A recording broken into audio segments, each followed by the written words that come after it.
అందరికీ నమస్కారం. శ్రీమాత్రే నమః. ఎవరికైనా ఆత్మ సాక్షాత్కారం అయితే అతను చూసేది ఏమిటి? చూడడం అంటే ఏమిటి? చూడడం అంటూ ఏమీ లేదు. చూడడం అంటే సంసితమవటమే. ఆత్మ సాక్షాత్కారం పొందడం అంటే కొత్తగా దేనినో చూడడం కాదు, దూరంగా ఉన్న గమ్యాన్ని చేరుకోవడం, ఎల్లవేళలా నీ నిజస్థితిలో సంస్థమవడమే.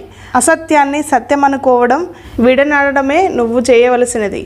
ఈ అభ్యాసాన్ని మనం వదులుకోవాలి. అప్పుడు ఆత్మని ఆత్మగా గుర్తిస్తాం. ఇంత స్పష్టంగా సువిధమైన ఆత్మ కోసం అన్వేషించానేమిటా అని నీ గురించి నీవే ఒక దశలో అనుకుంటావు. కాబట్టి ఈ ప్రశ్నకి ఏమని జవాబు ఇవ్వగలం? ఆ స్థితి దృష్టికి అతీతం. చూసేవాడు కానీ చూడబడేది కానీ ఏమీ ఉండదు. ఇప్పుడు అన్నింటికీ చూస్తున్న ద్రష్ట ఉండదు. ఉండేదల్లా ఆత్మ ఒక్కటే. ఆత్మ ప్రత్యక్షానుభవంగా దీనిని ఎట్లా తెలుసుకోవాలి?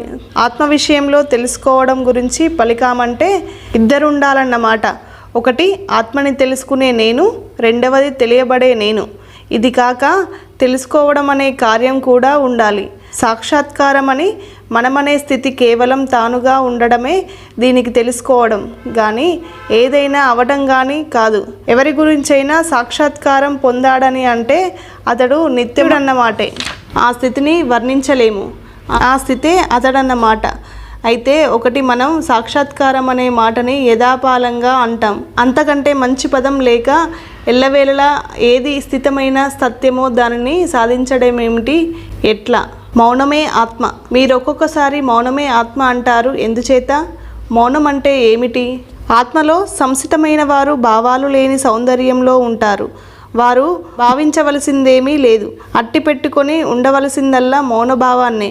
ఆ స్థితిలో తానుగా ఉండటం తప్ప వేరే సాధించవలసిందేమీ ఉండదు. మౌనం అంటే ఏమిటి? వాక్కుకు భావానికి అతీతమైన స్థితే మౌనం అంటే. ఉన్నదల్లా మౌనమే. మౌనాన్ని మాటలలో వర్ణించటం ఎట్లా? అహంకారం ఏమాత్రము ఉదయించని స్థితే స్వరూపమంటారు ఋషులు. అదే మౌనం. ఆ మౌనమైన ఆత్మే భగవంతుడు. ఆత్మే జీవుడు అంటే. ఆ విశ్వమంతా ఆత్మే. ఇతర పరిజ్ఞానమంతా చాలా అల్పం. మౌనానుభూతే అసలైన పరిపూర్ణమైన జ్ఞానం. పైకి కనబడే తేడాలన్నీ నిజం కావని, అవన్నీ ఆత్మపై పడే ముద్రలేనని గ్రహించు. ఆత్మే అసలైన జ్ఞానం. ఇలాంటి వీడియోల కోసం ఛానల్ని సబ్స్క్రైబ్ చేసుకోండి. పక్కనున్న బెల్ ఐకాన్ని క్లిక్ చేయండి. ఈ వీడియో నచ్చితే లైక్ చేయండి, షేర్ చేయండి, ఛానల్ని సబ్స్క్రైబ్ చేసుకోండి. ఇలాంటి మంచి మంచి వీడియోల కోసం అయితే కామెంట్ చేయండి నచ్చిందో లేదో.